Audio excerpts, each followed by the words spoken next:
He looks like he has a hamstring injury. We don't know exactly how long he's going to be out. Adam Schefter reported it yesterday.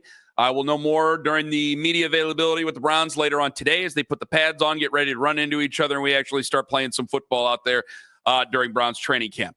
But with that, I think the starting job is done. I think when it comes to the backup, and I should say, I should put out a caveat knowing that, hey, man, if he goes out there, if Shedeur goes out there and lights it up, or Dillon Gabriel goes out there and lights it up, Shedeur has a stronger following than Dillon Gabriel, so it would probably be with Shedeur. But if either one of those guys light it up during the preseason, we're going to have that conversation about, are we just wasting our time with Joe? Are we wasting valuable reps and time with the rookies that with Joe? But as of right now, I think the job is solidified. Now it's Joe Flacco's job. But I think we've only just begun about the backup quarterback because I think there's a strong conversation to be had about the backup quarterback. Shedeur Sanders has a very strong fan base, a very large fan base. Dillon has his fans too, but it doesn't compare to Shedeur Sanders.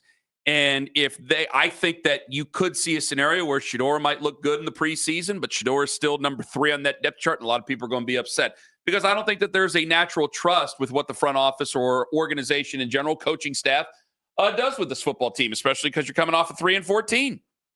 Yeah, but that doesn't matter to the team, right? That doesn't matter to, Kevin Stefanski. That doesn't matter to Andrew Berry about who has the bigger fan base. You wouldn't think, right? You wouldn't want that to matter with them, right? No, but I'm having the conversation with us.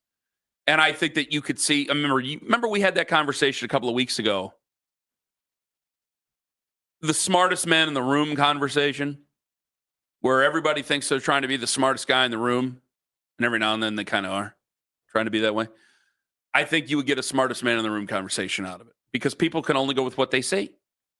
That's why when people say, well, we got to see what these guys have. Like, no, we don't.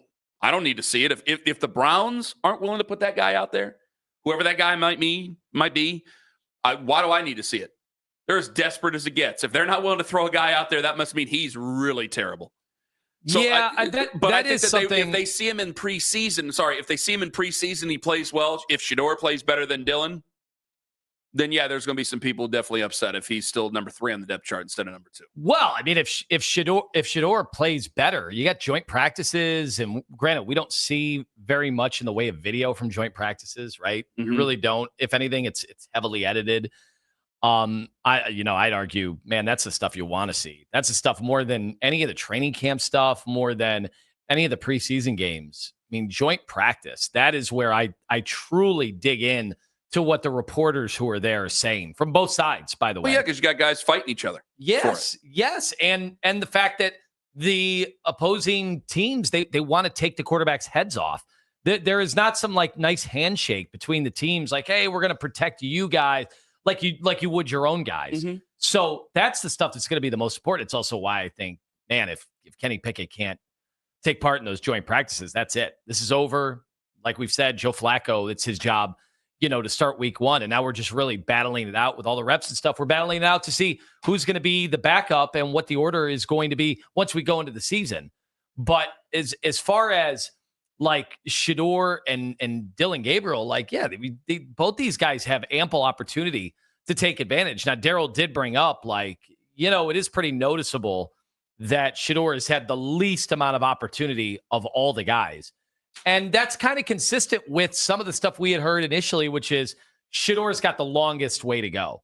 He's got the most ground to make up. I mean, that's something that people get really irritated to hear, but that kind of seems like the reality from the people that are there and the stuff that has come out of, I don't know if you'd want to say leak or whatever, but isn't that kind of consistent with what you've heard the most? I don't think anything's been leaked. I think it's just that they know it's common sense for them, that they believe that he has the longest way to go out of any of them. Again, I didn't bring up the Dillon Gabriel having it as a number 1 overall pick from the shoulders up. They did. Those were the reports of what people were seeing. So I didn't say any of that stuff. I don't know yet. With Shedeur, maybe Shedeur does have a long way to go. I think it's going to be tough for a fan base to accept that because I think if we're not going to be a good football team, which I don't think there's a lot of people who think that they're going to be a really good football team, the best I've seen anybody willing to put it, that I know or who I would follow. I mean, I'm talking friends.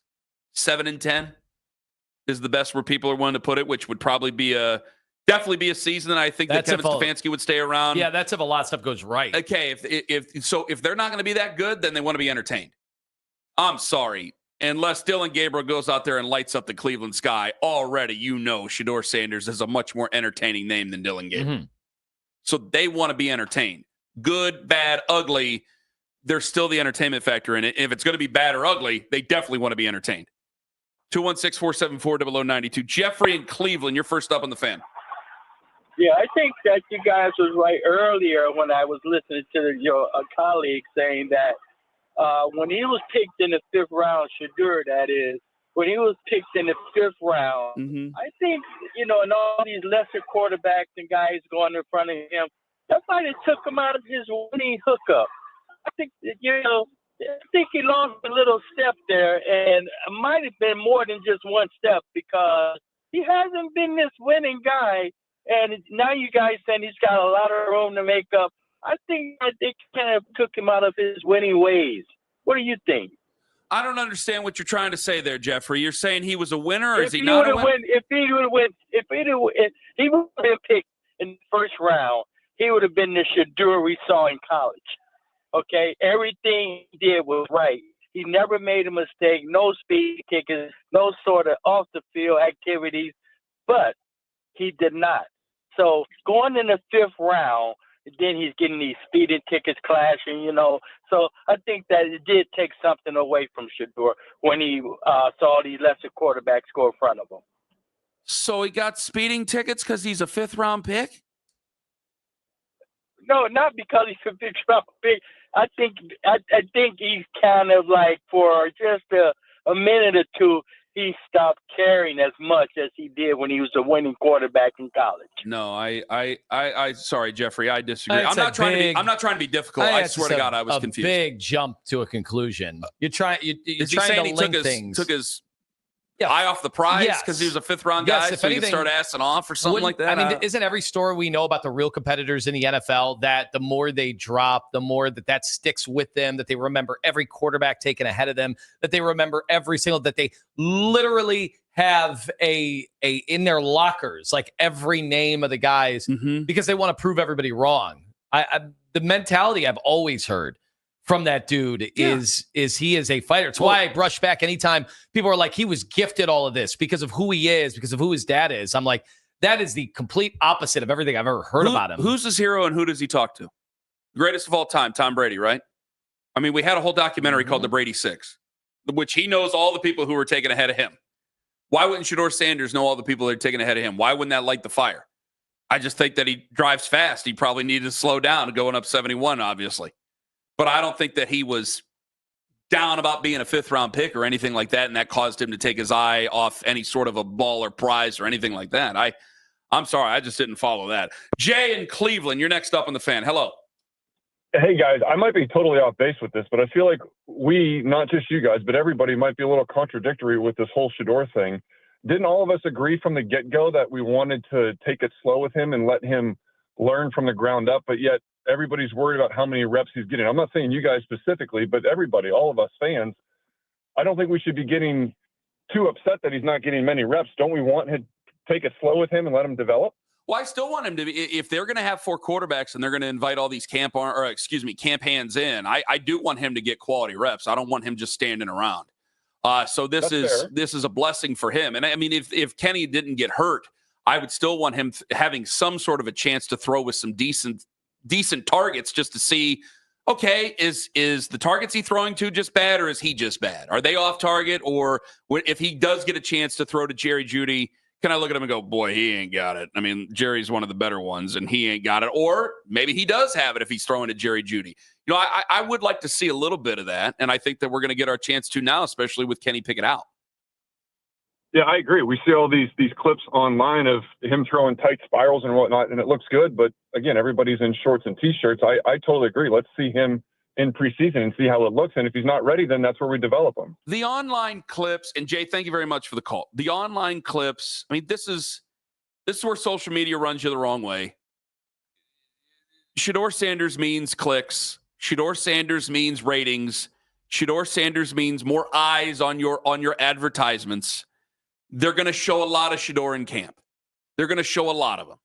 And when the media descends upon Cleveland because of the Hall of Fame weekend coming, they're going to show a lot of Shedeur Sanders. That's why I disagreed with you to open up the show. Like, I don't think that he's going to be buried. Now, if he goes out there and he shows anything, I think that there's definitely going to be a forest fire conversation about him. If he sucks up the room, we're going to have a different conversation about it, because now he's got a chance to show off in front of these people, even some of the naysayers out there. But the social media stuff, yeah, they're gonna do what gets promoted, and he brings a lot of eyes. Myles Garrett walking around shirtless. Myles Garrett brings a lot of eyes. I mean, they showed the video of Myles Garrett just walking out of the practice field the other day. It's like, yeah, he's just walking out shirtless. But it's Myles Garrett. He's a future Hall of Famer. He's an Adonis. Yeah, people are going to pay attention. You said you were looking online and people are just mad at everything we say today? Yeah, it seems like there's like this four-way competition turned into a bizarre four-way competition among the fans that I guess every time there's a quarterback competition kind of fractures the fans a little bit. But because there were 4 teams this year, you have everybody pretty much telling you it's not going to be a big season for you. They're monitoring what Nick Chubb is doing in Houston. They're monitoring what Travis Hunter is doing in Jacksonville. And for whatever reason, like no matter what videos, our boss puts out, or our video guy, Joey's doing a terrific job. Mm-hmm. Like, I don't know. I looked at the videos that were put out today. I looked at the conversations we were having. I looked at the headlines. I don't know why you're taking out frustrations with Shedeur or Dillon Gabriel, or how they're being handled, or the fact that we told you the start of the show, literally 6:01. Well, quarterback competition is probably over. It's going to be Joe Flacco.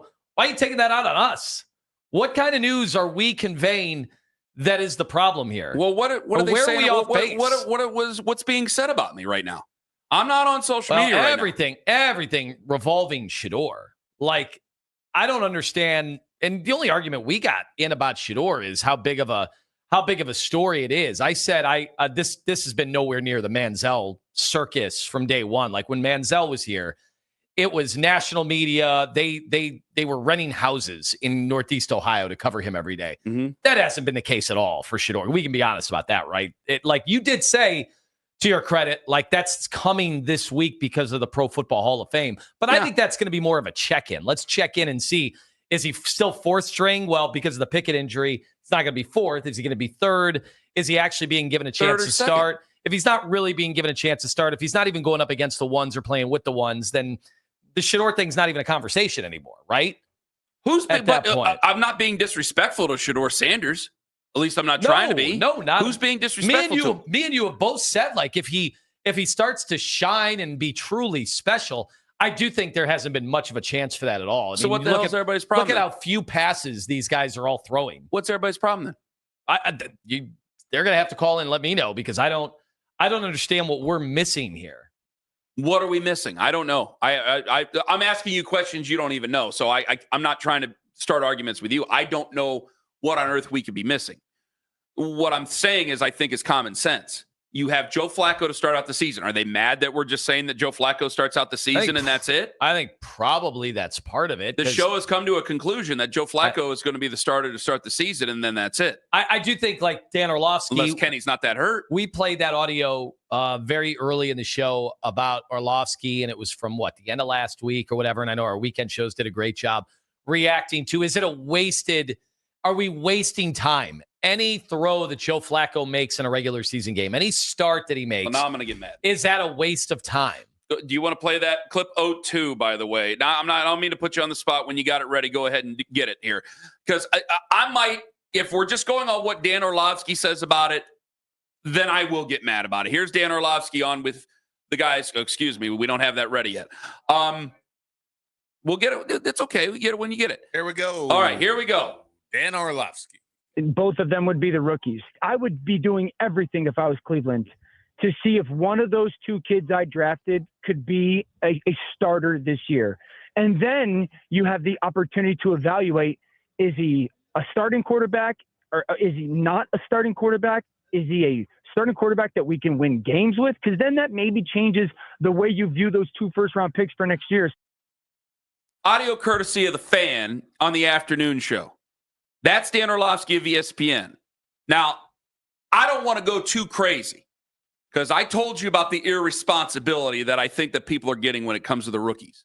We got to see this. We got to see that. It's the Browns. I don't need to see anything.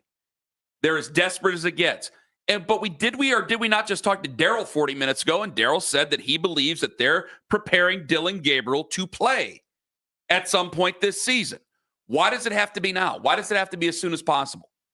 Guys, have we not learned the lesson so many times over and over again through how many different training camps or how many quote-unquote competitions? Have we not learned our lesson? Did we not go through this with Deshaun Kaiser? Kenny's the best quarterback on the roster. There's a difference between the best and the most ready.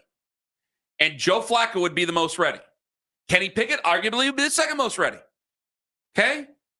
If it were just Kenny and those guys, hey, maybe you'd have an argument. Maybe you wouldn't. Maybe it would just be Kenny with a bullet. Because now, with the injury with Kenny, I think it's just Joe with a bullet.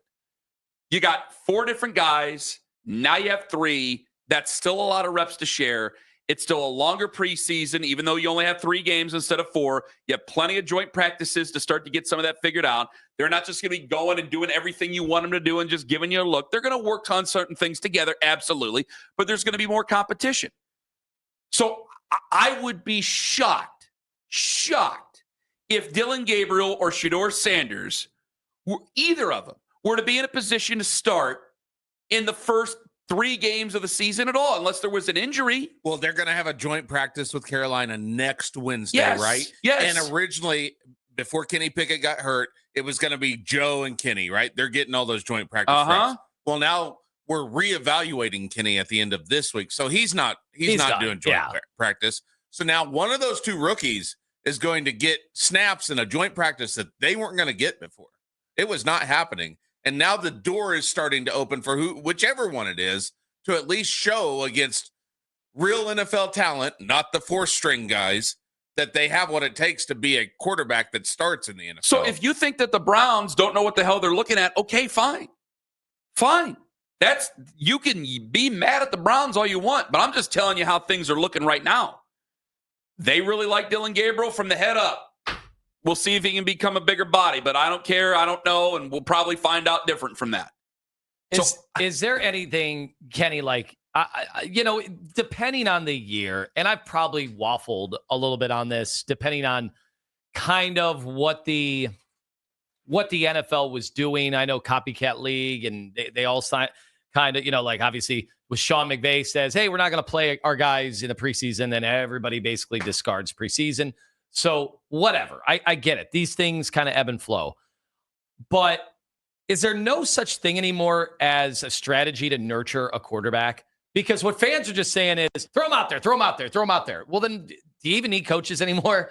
Like if that's just the answer, throw the guys out there, then you don't truly believe that players can be developed. You just think they either have it or you don't. They got to show. Like that's easy. That's the easiest thing in the world. Just throw guys out there. There's no strategy behind that. That's what frustrates me so much. Have we not learned it already? That just quote unquote throwing guys out there has never worked for us. It's never, ever, ever, ever, ever worked for us. Just throwing a guy out there has always either backfired or just been a non-starter to begin with. And then, then if that's the case, is it that people think that the 5th round pick, 144th overall in Shedeur Sanders, is just magically more ready than any 5th round pick in the history of football, a 4th round pick, a 3rd round pick? Because those guys never get to just start. Yeah. Unless there's a cavalcade of injuries before them. There's always somebody already on the roster who you have used more assets to go get, right? Or more valuable assets. Yes. You've either traded for somebody or you've taken them earlier in this draft or the previous draft or the previous draft. Like those guys come in with an advantage. So what is it about Shedeur? Do you think that just the whole league missed out on Shedeur 5 times over? Is that what it is? I think for the people who really, really love Shedeur, yes. And then he ended up with the organization that a lot of people think is not knowing of what they have in front of them. And so he ends up with the Browns. No matter what any of us want to say, there's definitely there's something that follows the Browns around the country. Okay? So he ends up with the organization that nobody trusts. So they don't trust the organization to evaluate him properly. So now if he's still 3rd on the depth chart, and he's behind Dillon Gabriel, which a lot of people, you're talking Pac-12 after dark. I know he played at UCF and I know he played at Oklahoma, but you're talking Pac-12 after dark, even though he's in the Big Ten and they played in the playoffs for crying out loud. But you play at a time for a lot of people not to see you. And he comes in and already you have a guy who's nowhere near as popular as Shedeur Sanders, they're going to think that the Browns are bungling this. Yes. Yes, they are. They're not paying attention to it every day. They don't see it every day. The Browns, for all we know, and if we're all saying that Kevin Stefanski, if anything, he's supposed to be good with a quarterback. If you don't believe that he's supposed to be good with a quarterback, then then you believe that they are messing him up. They are messing up Shedeur Sanders and not giving him a proper shot. If you believe that Kevin Stefanski, if he's good at anything, is actually decent with quarterbacks, and you don't put any of the Deshaun Watson stuff on Kevin Stefanski, then you are saying that Shedeur Sanders is being handled properly, and now he has his opportunity to really start to show something, because Kenny is not going to be available here for a period of time. I don't know how long it's going to be. Could be a few days, could be a few weeks. I don't know. Didn't seem to be too promising with what just was tweeted yesterday from Adam Schefter. So if you're not going to have Kenny Pickett to your disposal, then Shedeur is going to get an opportunity. And by the end of the week, this could all just be hot air. Maybe he has separated himself by the end of the week. Maybe there is a wildfire conversation from the national media, depending on what we saw as Shedeur Sanders. If anything, guys, now starts his opportunity. Yeah. A camp injury can really start his opportunity to show that, hey, all this other conversation goes away. I can spin it. I can play. I can learn. Put me in as at least the backup quarterback of the Cleveland Browns. Mike and if I this thing ain't working. Mike and Akron, you're next up on the Fan. Hello. Hey guys, thanks for taking my call. Glad to have you, Mike. First off, I think that kind of what they're doing right now is right. I think they kind of humbled Shedeur at the beginning, right? And now they're building him back up. But you guys keep on saying the Browns know what they're doing. When have the Browns had success in a quarterback room? Ever. I mean, ever. But how can how many times, Mike, hold on, Mike. How many times can I say it's the Browns' fault? It's always the Browns' fault. They ran out Baker. They traded the farm for Deshaun Watson. They had no success with Deshaun Watson. And every time that he started to have success, he ran into injury. We put Joe Flacco. Baker himself. Hold on. Baker himself admitted that he was not in the right headspace. Okay. I agree. Okay. So you agree. Okay. So Baker put it on quarterback today. Baker, he's definitely not the same quarterback. He's much more mature. I wish we had him now. All right. On record, definitely, Mike. Okay. They got Deshaun Watson. Deshaun Watson was already probably used up by that time, and we didn't even realize it. That's a miss by them.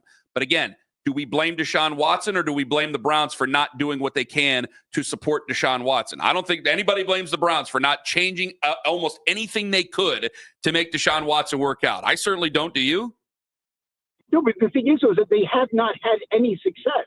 So having faith in this organization to develop a quarterback, and I don't think anybody in this city would ever vote for Andrew Berry to have 2 first-round picks next year and to be able to pick a quarterback. We just can't do it. So my thing is, what Orlovsky said is play the 2 rookies, because I think that nobody here wants to wake up on Sunday to see Joe Flacco throw 3 interceptions and us be a mediocre team. God forbid we win 6 or 7 games, like you said earlier, best case scenario 7 and 10, and blow our entire draft capital. I would much rather have a rookie play and figure it out. Do you care if the rookies? Do you care if the rookie looks ready at all? Based on the joint practices, like if he looks over, if these guys look over their heads against Philadelphia in a joint practice, absolutely. I think you're right, because I don't want them to go out there and just absolutely blow. But my thing is that I would much rather have a rookie quarterback out there playing. And I'm a Shedeur Sanders fan, but if Dillon Gabriel beats him out, I don't care. I need a quarterback, right? But right now, I have no faith in the organization whatsoever. I think they're playing for their careers right now. I don't want to see this. I don't want to see Andrew Berry or Stefanski back next year if we're drafting a rookie quarterback, period. All right, Mike, thank you very much for the call. 216-474-0092. So there's definitely people who disagree with us. All right, do you believe that do you believe that the Browns, not we, but are the Browns sabotaging Shedeur Sanders? Hell, even Dillon Gabriel for that moment. Should this just be open and shut? I think it should be. I think that now that Kenny Pickett is, and we'll see the severity of the injury, but now that he has an injured hamstring, I can only go on what I know. What I know is from the Adam Schefter report. It's not very promising. I would say that Joe Flacco is the starter. Am I just going with the old guy instead of going with common sense? Yeah, I'm starting to convince myself this is the golden week that Shedeur Sanders has to really strut his stuff.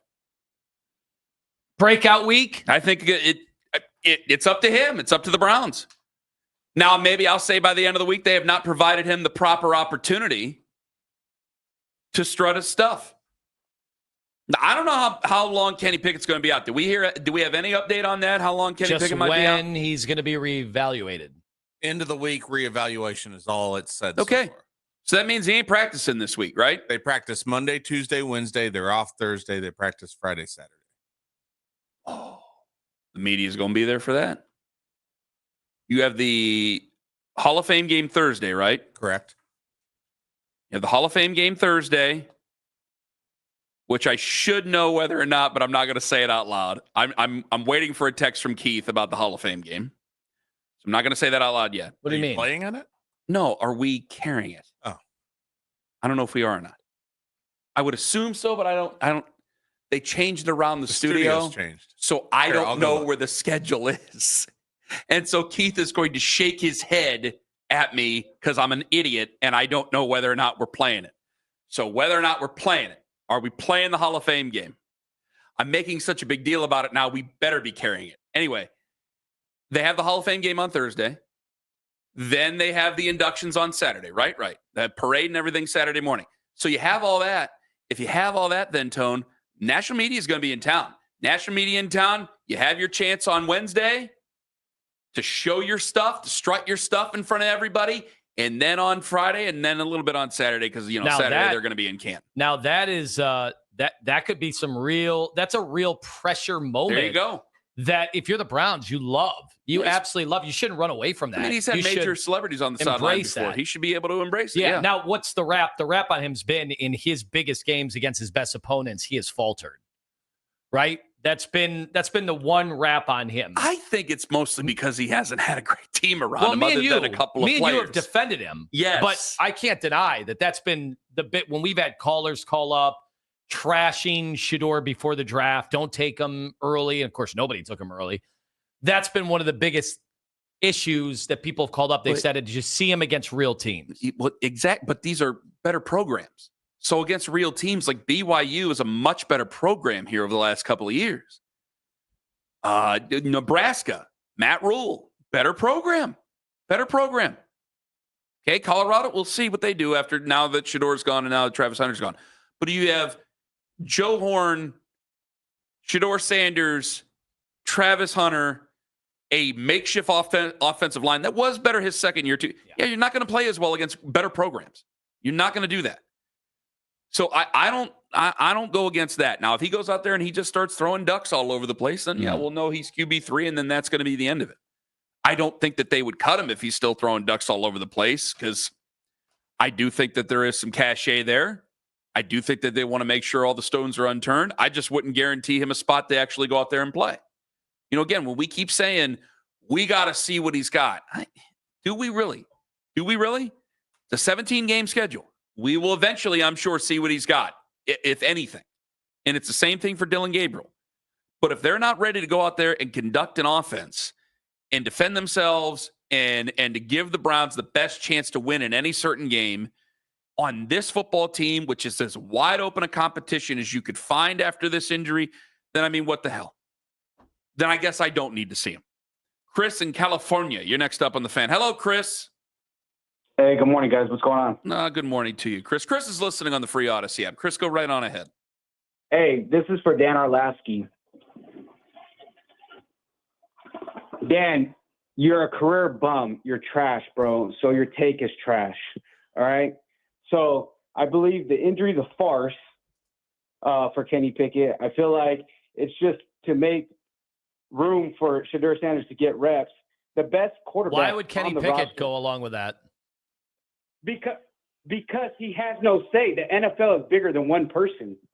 The NFL is bigger than one person. Wait, walk me through how this one works. So the Browns tell him, hey, we're going to lie to everybody that you're injured. And he says, okay, let me tell my agent and my family, and this is my last big chance to really start in the NFL. Okay, we're going to go along with it. We're going to go ahead and go with that plot. Just like Pittsburgh went ahead and said that he didn't want to address against Seattle, which he addressed that to the media, which that became a fluky report as well. So it's just to make any reporter look good. Again, Dan Orlovsky, you're a bum. Your career is a bum, and you as the analyst is a bum. Like, who takes a safety, gives their own team a safety in the back of the end zone? He did do that. Yeah, he ran out of the back of the end zone. I remember that. Yeah. All So right. his take is trash. Reporter. Yep. No, let me see. Why I don't need to Hey, defend these guys. Kenny, What, Chris? I'm in your corner, dog. You know, Chris, I want to hear more about this corner. Yes, you guys should allow. I'm in Kenny's corner. But and hold it's on. the NFL versus Kenny. That's right. It's Chris and Kenny versus the NFL. So let's get it, Kenny. Okay, Chris, thank you very much. I want to hear more. Taking them out. Wait, Kenny and Chris. is he in my corner? Or is he in Kenny Pickett's He corner? is in your corner and Kenny Pickett's corner. You guys are all in the same corner with Chris. But guys, I disagree. Just shouting from the mountain. There have absolutely been pundits who are former players that I do not respect. However, I'm not going to rip their careers. Dan Orlovsky, whether we want to sit there and make fun of him running out of the back of the end zone or not, guys, he played at a much higher level than any of us on the microphone here, okay? Unless Joe Thomas or somebody wants to call in and then rip Dan Orlovsky. I can't rip Dan Orlovsky for his professional football career. Like, we were getting I don't know why, but I got an influx of nasty social media messages directed at a guy in Pittsburgh. That guy, whether he was on a P squad in the NFL or dressed in the NFL, was still at a much higher level. I'm not going to, if I have a problem with that guy's opinion, I'll rip the guy's opinion. I'll rip maybe the work ethic if I know or not know what he's actually watching or actually doing. But I'm not going to rip their career. I'm not going to rip Dan Orlovsky's career. Just because Dan Orlovsky, by the way, I'm sure Dan Orlovsky made a lot of money, and it doesn't seem like Dan Orlovsky's a bad guy whatsoever. So if Dan Orlovsky, who from what I know of, seems to be a decent enough guy, maybe I'll change that opinion someday. I have no idea. I'm not going to rip his career. Yeah, but I want to go back to the Kenny Pickett fake injury thing and how that makes any sense. That's just nuts. I mean, that's Also, come on. Career earnings for Dan Orlovsky, $12.6 million. That's a lot of damn money. And if that's I think he's made more at well, ESPN. He's made more at He ESPN probably than has, that. Yes, yeah, probably has. And future earnings. And we do know this. Some of the best coaches that have ever coached are not really good players. Did Belichick didn't play past high school, did he? No, he got into coaching right Yeah. So, Went to be the ball boy for Navy. See, now I feel bad. Dan Orlovsky wouldn't care at all. And now I feel bad. I don't want to perpetuate that is what I'm saying. If I felt that Dan Orlovsky was lazy or something like that, maybe I would take a shot at Dan Orlovsky. He just had a point that we disagreed with. I didn't think you had to take it much further than that. Well, I think that when he says that, going back to the clip. You want to play the clip again from what Orlovsky said on Afternoon Drive? That caller just said? No, not that what the caller just said, but what Dan Orlovsky said on Afternoon Drive. Yeah, we can do that. Go ahead. Both of them would be the rookies. I would be doing everything if I was Cleveland to see if one of those two kids I drafted could be a starter this year. And then you have the opportunity to evaluate, is he a starting quarterback or is he not a starting quarterback? Is he a starting quarterback that we can win games with? Because then that maybe changes the way you view those 2 first-round picks for next year. Is he saying you got to play the rookies then? Because they could be doing everything they can to prepare Dillon Gabriel. As Daryl had said at 8:20, they could be doing everything they can to prepare Dillon Gabriel to be a starter at some point this season.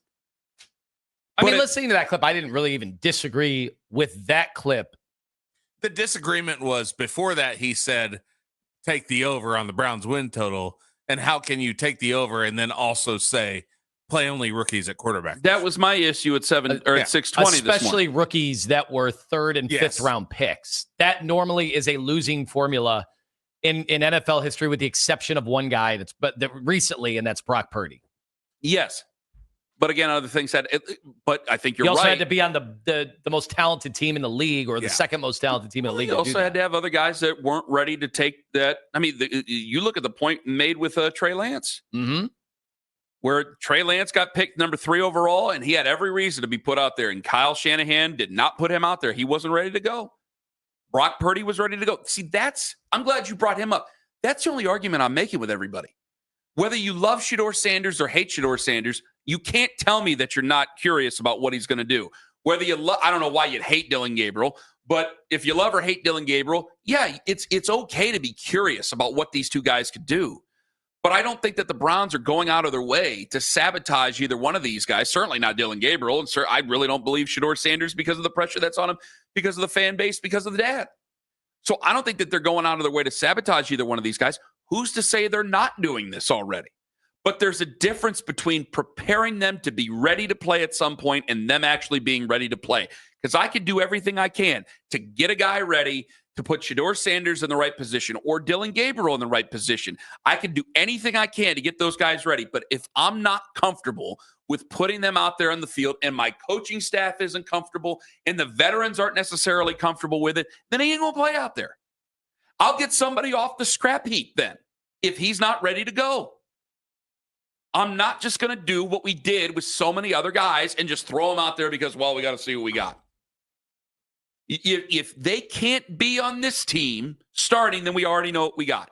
And what we already got would be nothing, and then we're definitely using the 2 first-round picks next year on a quarterback.